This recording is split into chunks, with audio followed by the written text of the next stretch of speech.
أعوذ بالله من الشيطان الرجيم. بسم الله الرحمن الرحيم. يا أيها النبي لم تحرم ما أحل الله لك تبتغي مرضات أزواجك والله غفور رحيم. قد فرض الله لكم تحلة أيمانكم والله مولاكم وهو العليم الحكيم. وإذ أسر النبي إلى بعض أزواجه حديثا فلما نبأت به وأظهره الله عليه عرف بعضه وأعرض عن بعض فلما نبأها به قالت من أنبأك هذا؟ قال نبأني العليم الخبير.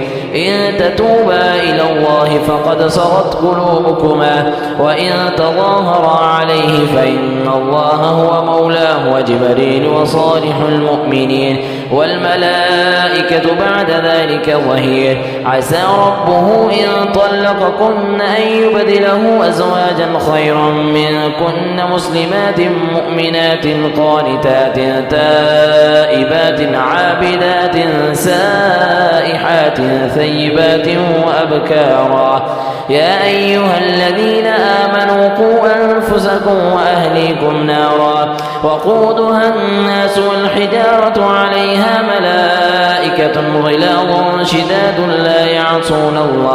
لا يعصون الله ما أمرهم ويفعلون ما يؤمرون.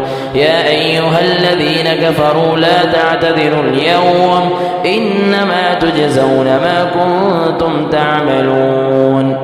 يا أيها الذين آمنوا توبوا إلى الله توبة نصوحا عسى ربكم أن يكفر عنكم سيئاتكم ويدخلكم جنات تجري من تحتها الأنهار يوم لا يخزي الله النبي والذين آمنوا معه نورهم يسعى بين أيديهم وبأيمانهم يقولون ربنا أتمم لنا نورنا واغفر لنا إنك على كل شيء قدير.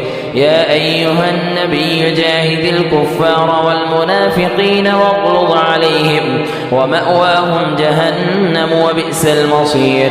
ضرب الله مثلا للذين كفروا امرأة نوح وامرأة لوط كانتا تحت عبدين من عبادنا صالحين فخانتاهما فلم يغنيا عنهما من الله شيئا وقيل ادخلا النار مع الداخلين. وضرب الله مثلا للذين آمنوا امرأة فرعون إذ قالت رب ابن لي عندك بيتا في الجنة ونجني من فرعون وعمله ونجني من القوم الظالمين. ومريم ابنة عمران التي أحصنت فرجها فنفخنا فيه من روحنا وصدقت بكلمات ربها وكتبه وكانت من القانتين.